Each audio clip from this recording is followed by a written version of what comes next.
यदि आप भी पचौरी गुरुजी के माध्यम से ज्योतिष विद्या का अध्ययन करना चाहते हैं तो हमारे दिए गए संपर्क सूत्रों पर आप संपर्क करें। ज्योतिष विषय का लाभ लेने के लिए कृपया हमारे चैनल को सब्सक्राइब करें और इस घंटी को दबाना कृपया ना भूलें और वीडियो को शेयर अवश्य करें।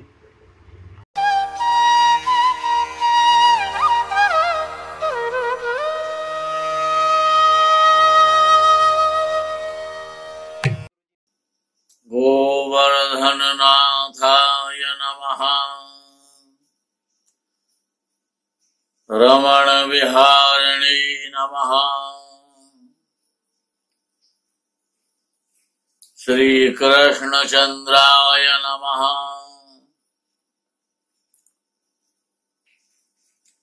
अकारण करुणा वरुणालय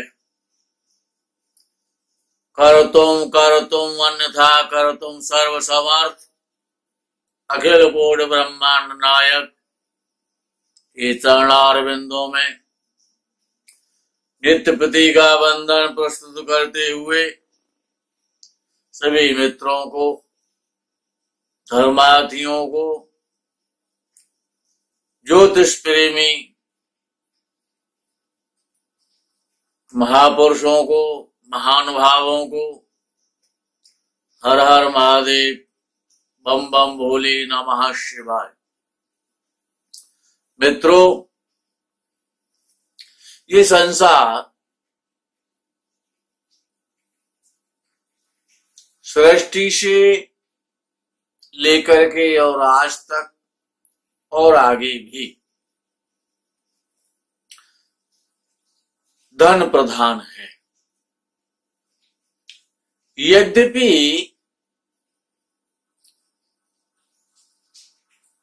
धन सब कुछ नहीं है, लेकिन बहुत कुछ है। विद्वानों ने कहा,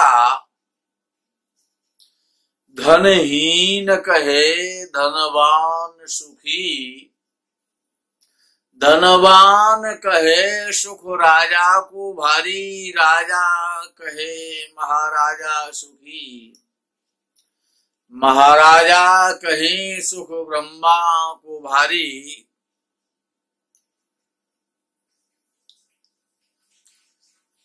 ब्रह्मा जी कहे सुख विष्णु को भारी, तुलसी दास विचार कहे हरे भक्ति बिना सब जीव दुखारी।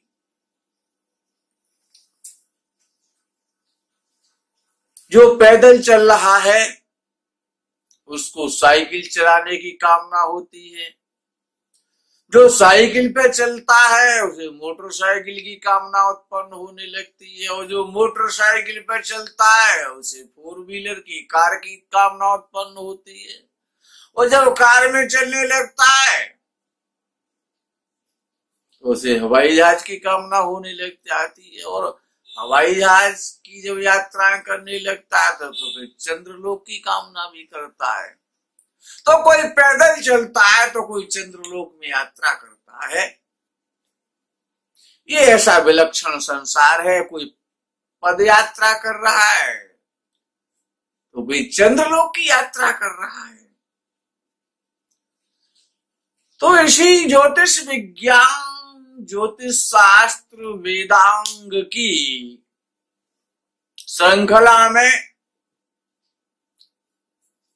युति का बड़ा महत्व है, उसकी बड़ी महत्ता है। क्योंकि युति संगत सुमत न पावही, मिले कुमत के धंधो राखो, मेले कपूर में ही गन हो सुगंध। पहले भी आपने सुना है। अर्थात यदि सूर्य की युति चंद्रदेव के साथ हो जाए तो, जबकि विद्वानों ने कहा कि सूर्य राजा है तो चंद्र महारानी है। राजा है और रानी है, लेकिन बड़ा विलक्षण विषय है ये। रानी, महारानी और राजा कहने से, महाराजा कहने से कार्य नहीं चलने वाला है। क्योंकि ग्रह तत्व है, पंच तत्व है, पंच तत्व ही संसार है। और जो भी कुछ दृष्टि गोचर हो रहा है, जड़ चेतन चर अचर, जो भी कुछ दिखाई देता है, वो मनुष्य है, पशु है, पक्षी है, वृक्ष है, जो भी कुछ है, भवन है, वाहन है, ये जो भी कुछ आपको दृष्टि गोचर होता है, जहां तक दृष्टि जाती है, गो गोचर जहां तक लगे जाई, ये ज्ञानेंद्रियां और दृष्टि जहां तक जाती है, वहां तक जो भी दृष्टि गोचर होता है, वो चाहे वो ग्रह गोचर है, चाहे वो जीवन का गोचर है, चाहे वो संसार का गोचर है, जो भी कुछ है वो सभी पंच तत्व है, पंचभूत है। और ये ग्रह सिर्फ पंचभूत है, पंच तत्व है, इनको नाम दिए गए हैं। तो जब सूर्य और चंद्र की युति हो तब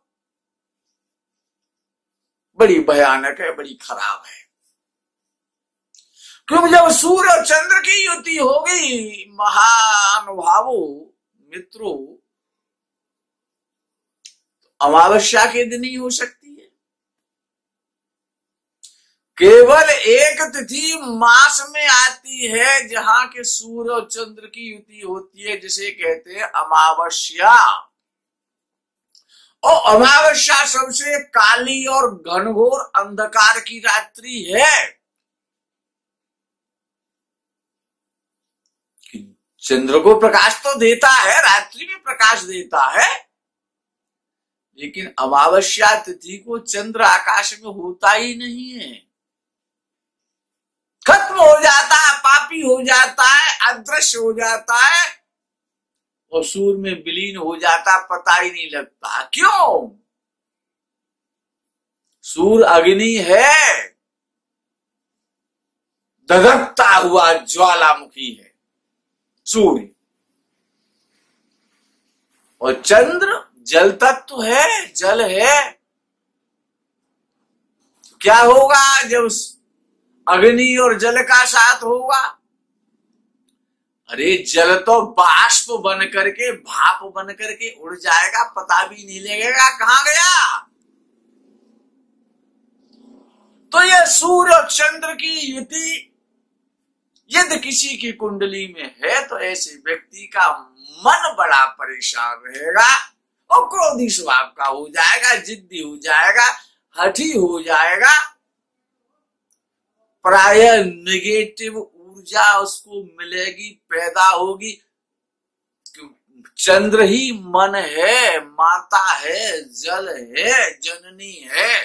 कौन? चंद्र। और जब सूर्य के साथ चंद्र होगा तो चंद्र सबसे अधिक पापत्व में आ जाएगा, पापी हो जाएगा। ऐसा महर्षि पाराशर जी का विचार है और ये सत्य है। अमावस्या के दिन आकाश मंडल में, सौर मंडल में, ग्रह मंडल में चंद्र होता ही नहीं है, दृष्टिगोचर ही नहीं होता, पता ही नहीं होता। इसलिए उसको काली रात्रि और भयंकर अंधकार की रात्रि कहा जाता है। चंद्र तो समुद्र में जाकर के छुप जाता है, ऐसा विद्वानों का, कुछ विद्वानों का मत है कि अमावस्या की रात्रि में चंद्र की उत्पत्ति समुद्र से है और परमात्मा परमपिता जगदाधार जगन्निवास जगदीश्वर के मन से है। क्यों? वेद कहता है चंद्रमा मानसो जातश्चक्षुः, चंद्रमा मनसो जायत। चंद्रमा की उस विराट परमपिता परमेश्वर अखिल कोटि ब्रह्मांड नायक के मन से हुई है। इसीलिए जो भी जीवधारी और शरीरधारी है उनका चंद्र मन है। और शरीर में जितना भी जल तत्व है वो ही चंद्र है। और जल तत्व की मात्रा शरीर में बहुत ज्यादा होती है और जल ही जीवन है। और जब जीवन ही नहीं है, जब चंद्र ही नहीं है, चंद्र समुद्र में छुप गया, भाप बन के सूर्य के सामने उड़ गया, क्या होगा? ब्लड के रोग पैदा हो जाएंगे, हाई बीपी, लो बीपी का व्यक्ति शिकार हो जाता है, मन से पीड़ित रहता है, परेशान रहता है। और चंद्र लक्ष्मी जी का सहोदर है, लक्ष्मी जी का भैया है, विष्णु जी का साला है। तो हमेशा पैसे का टेंशन रहेगा, धन का टेंशन रहेगा, मन परेशान रहेगा,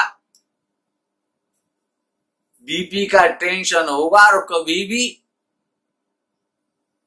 और शरीर भी कमजोर हो जाता है। जल तत्व की कमी हो गई ना, जल तत्व की कमी होने से शरीर भी स्थूल नहीं होगा, मन परेशान रहेगा। इसीलिए सूर्य और चंद्र की युति कभी भी अच्छी नहीं हो सकती, कि सूर्य चंद्र की युति दिखाई तो देती है, लेकिन वहां चंद्र होता ही नहीं है, बहुत पापी हो जाता है, जीवन को बड़ा कठिन कर देता है, और धन का बड़ा अभाव रहता है। क्यों? जिसका चंद्र अच्छा है, उसका मन अच्छा है, उसकी माँ अच्छी है।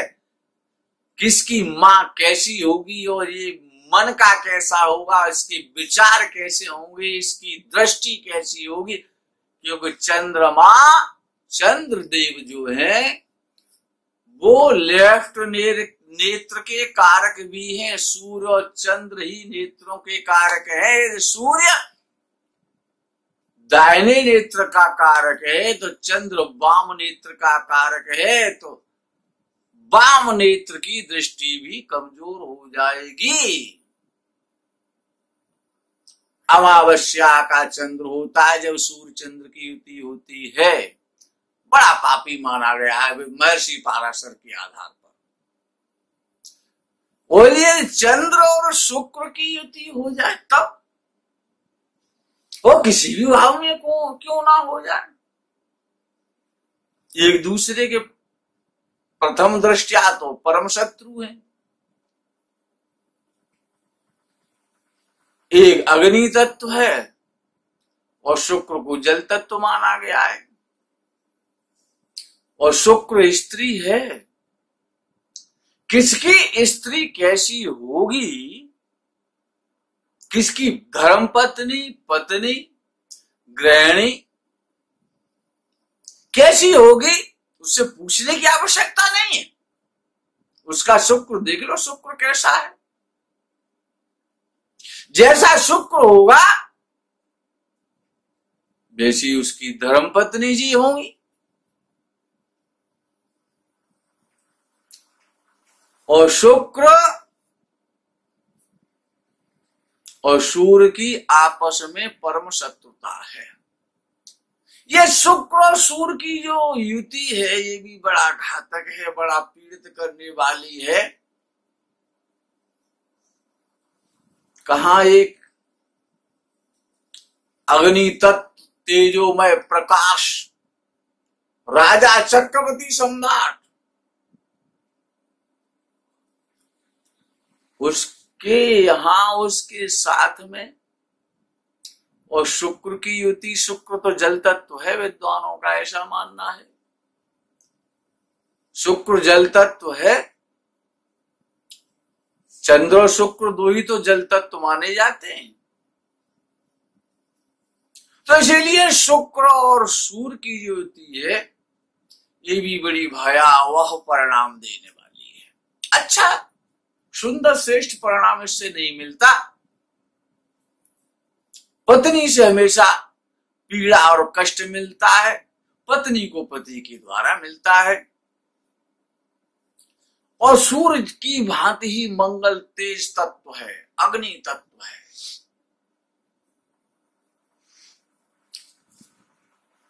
और मंगल और शुक्र, अगर सूर्य और शुक्र शत्रु हो तो मंगल शुक्र मित्र थोड़े ही हैं, वो भी तो शत्रु हैं। और यदि मंगल शुक्र की युति हो जाए तो चारित्रिक पतन करा देता है।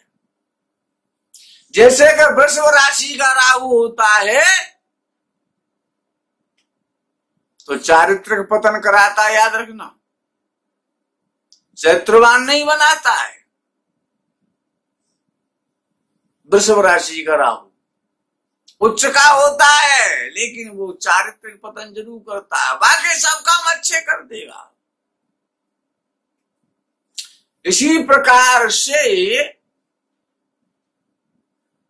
और सूर्य शुक्र और मंगल शुक्र की जो युति है वो अच्छी नहीं है। एक अग्नि तत्व है, दूसरा जल तत्व है। कर्क राशि में नहीं होनी चाहिए ये युति, सूर्य मंगल की युति। मेष राशि में हो, वृश्चिक राशि में हो, सिंह राशि में हो, सूर्य बृहस्पति की युति मेष राशि में हो, सिंह राशि में हो, धनु राशि में हो, बहुत अच्छा परिणाम देती है। और केतु की यहां युति का प्रश्न आता है तो विद्वानों ने कहा, निर्विरोध एक मत से कहा कि कुछ बद केतु, लेकिन केतु को यद्यपि मोक्ष का कारक मान लिया गया कि केतु मोक्ष देता है। कब देता है? कि जब वो 12वें स्थान में स्वतंत्र बैठता है और किसी के साथ युति नहीं करता, तब यदि किसी ग्रह के साथ युति है और 12वें स्थान में केतु बैठा है और कोई अन्य ग्रह भी यदि केतु के साथ बैठा है तो मोक्ष नहीं देगा। उस युति का प्रभाव केतु पर भी आ जाएगा। केतु एक वैज्ञानिक है और एक साइंटिस्ट भी है, क्योंकि मंगल भी वैज्ञानिक और साइंटिस्ट है।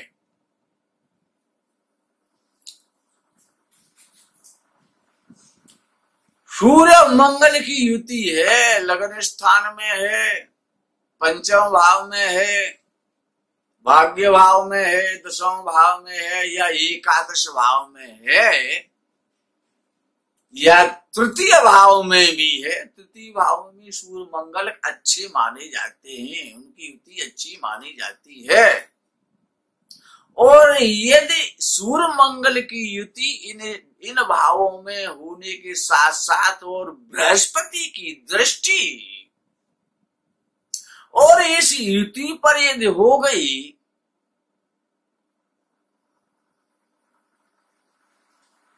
तो क्या कहा जाए, कितना शुभ परिणाम होगा, कितना शुभ परिणाम होगा, उसका वर्णन ज्योतिष शास्त्र नहीं कर सकता। ये बड़ी अद्वितीय, बड़ी अलौकिक, बड़ी दिव्य, बड़ी भव्य, बड़ी ज्ञानमय, बड़ी सुखमय युति है। सूर्य मंगल की युति हो इन भावों में, जो उक्त भाव जो आपको अवगत कराए गए, और बृहस्पति की दृष्टि हो जाए। क्योंकि बृहस्पति की दृष्टि ऐसी सुंदर और श्रेष्ठ दृष्टि है,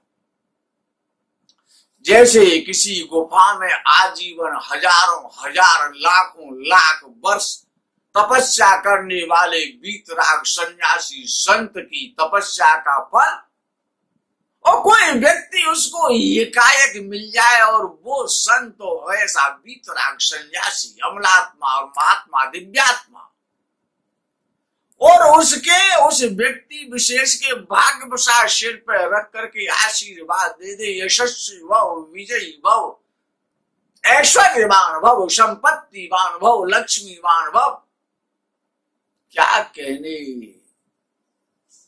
जीवन बदल गया, आनंद ही आनंद हो गया, संसार के समस्त सुख उसको प्राप्त हो गए। क्योंकि बृहस्पति से शुभ कोई ग्रह हो नहीं सकता, इसीलिए उसकी जो दृष्टि है वो अत्यंत अत्यंत अतिशय शुभ है। बृहस्पति की दृष्टि किसी भी ग्रह पर हो जाए, किसी भी युति पर हो जाए, किसी भी भाव पर हो जाए, किसी भी राशि पर हो जाए, वो अपना शुभत्व उसमें प्रवेश करा देगा। और वो भाव, वो ग्रह, वो राशि, वो युति और बृहस्पति के गुणों को स्वीकार करेगी। बृहस्पति इतना शुभ ग्रह है कि बृहस्पति किसी से शत्रुता मानता ही नहीं है, उससे सभी शत्रुता मानते रहो। वो तो चंदन है, चंदन जो भी घिसके लगाएगा खुशबू आएगी, मस्तक शीतल होगा, मन प्रसन्न होगा। बृहस्पति तो चंदन का वृक्ष है, दिव्य चंदन है। तो इस प्रकार से यदि आपकी कुंडली में किसी की में भी, आपके मिलने वाले की में, आपके रिश्तेदार की में, आपके पड़ोसी की में, आपकी पत्नी की में, आपकी में, आपकी संतान की में, यदि ये युति इस प्रकार से हो रही है और बृहस्पति की दृष्टि है, तो जीवन में ऐसा व्यक्ति कमल कुल दिवाकर होता है। इस युति से सामना हो, ये युति आपकी कुंडली में बने, बृहस्पति से दृष्ट हो, आप कमल कुल दिवाकर हो। इसी कामना और भावना के साथ में इस वीडियो से आज आपसे विदा ले रहा हूं। आगे की वीडियो का आप इंतजार करेंगे, तब तक के लिए हर हर महादेव, बम बम भोले नमः शिवाय, जय गो माता की।